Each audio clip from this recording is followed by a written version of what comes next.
it's hardly anything to afford. It's like an experience. The car popped up in a damn bus stop, blocking the bus from pulling into the bus stop. All right. Yeah, I'm wearing the costume you need them, right? All right. But you can find them around when they want to target me. All right.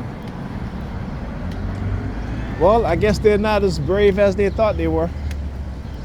Okay, I guess they're not as right and righteous as they thought they were. Okay. Again, as TIs, when you look at my videos, I understand that they know what they're doing is criminal. Right? They know that what they're committing, the act of doing what they're doing, psychological warfare, psychological manipulation, corporate warfare. They know that it is illegal. You know, and they know that they will go to jail for it. They will be in prison. All right? Just remember, there is a law against doing these things to people, right? There are laws, I should say, not a law, right? There's the conspiracy of rights, right? Then there's the gross derelict of duty, in which they do, because when we go and complain or about what's happening to us or we're being attacked, they ignore us. They tell us that we need to seek psychiatric help, right? So they can act and engage in what is called plausible deniability. Okay? So, yeah. There's also assault, psychological assault, in which psychology is used to harm a person. Because remember, there are court cases that actually has proven that psychological manipulation is a crime. Okay?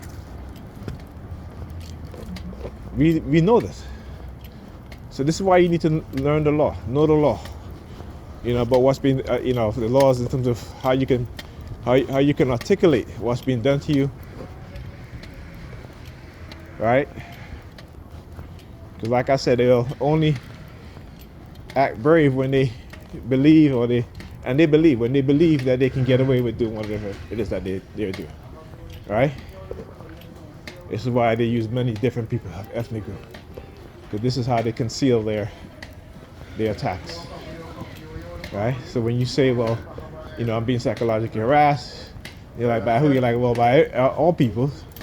You know, it's part of their the definition to of you saying that. They'll use that as to say, well, you know, according to the DSM, when somebody talks about being psychologically harassed, being persecuted, that is a mental illness. When we know that people do engage in such behavior, right? When we talk about being experimented on, or you have a mental illness, well, we know for a fact that the U.S. government have committed non-consensual human experimentation, and they still continue to do so. We know this. We know how they use the threat of law enforcement, the threat of incarceration. Look who showed up. look, the New York Fecal Department. Look, what? No hand movements? Huh? What? No hand, you guys sitting there? You know, no hand movements? Fuck out of here. Right? So again, they drive by, no sirens on, no hand movement, nothing like that, because again, they tried to send me a subliminal message that, you know, oh yeah, stay over here. Like, no, I'm done with that. I'm done with that. That's not happening. At least not in the sense in which, like I said, there isn't any sort of apology, acknowledgement. You know, that's not happening, you know. Right? When you finally, as a man, you finally realize that, you know, particularly in this society and as black men, how they have manipulated black women to become much more abusive to us than they claim that we are to them. Because you'll see black women, they get on television, on social media and talk about how black men are abusive. No, they are the ones that are abusive. They are the most abusive. I'm trying to do the middle finger. Okay, fuck you too. All right? Again, using white women to befriend and manipulate black women, you know, putting them in, some of them, not all of them, because remember too, you gotta look at the reality, which a lot of black women don't want to look at. And the reality is that when they're being put in position, particularly in hospitals, in some of the most racist jobs, institution that you can find, you will see black women. They will put them there. They will put them there. They will sleep with them. They'll treat them as one of the group, right? They become the fun girls, right? They become the office fling, right? And yes, like I said, because they understand the mindset of women, particularly, I'm just talking about black women, women in general, even white women. They understand how they can be manipulated, right? So I don't want to I don't want to try to paint this narrative that I'm talking negatively about black women. I talk very positively about black women, but I talk about the conditioning that's been done to our women and black men too. And I don't excuse myself from that. I've talked about that. All right. So again, and that's me holding myself accountable, even though a lot of things that was done to me was done covertly behind the scenes. And so, but I also got to realize that, you know what? Yeah, you also got to take responsibility. Right? Particularly when you know now. I can excuse it when you didn't know. Right? How you doing? So like I said, like I said, as black people, when we are younger, we don't know a lot of stuff. Because guess what? Our elders didn't know a lot of stuff either. We keep forgetting that we are at war. We may not be the aggressor in this war against us, but we are at war. And we got to realize that. We have to teach our kids the truth. Right? Stop teaching our children about some racial harmony when we know that's not true. We know that's not true because white people slap us in the face every single day. They stomp on our heads every single day. They beat us down every single day. They do. And that's the truth. They've used many forms of violence against us, including gentrification, including education, where they punish our children. Our children are disciplined much more. They expel our children for the same behavior that white children behave in, but our kids are the one that get expelled. No, that would be okay. Thank you. Right?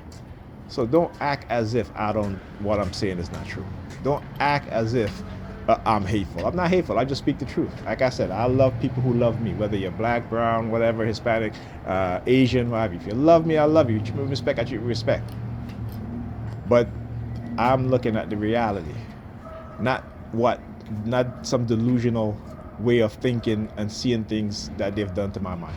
I look at the reality, and the reality says, if you look here in New York, if you look what's happening with the migrants, and which communities are being affected the most. And Dr. Claude Anderson told us this decades ago. But this is what I mean when I say that the people black people who've been sent to tell us the truth, they are villainized, marginalized, ostracized, isolated, right? The void of their financial ability or the ability to increase their finance, right? But like again, I'm just imagining this. I'm just imagining this. And this is the mindset that we have to understand, right? The majority of white Americans don't like black people. They wish that black people never engaged in the civil rights movement.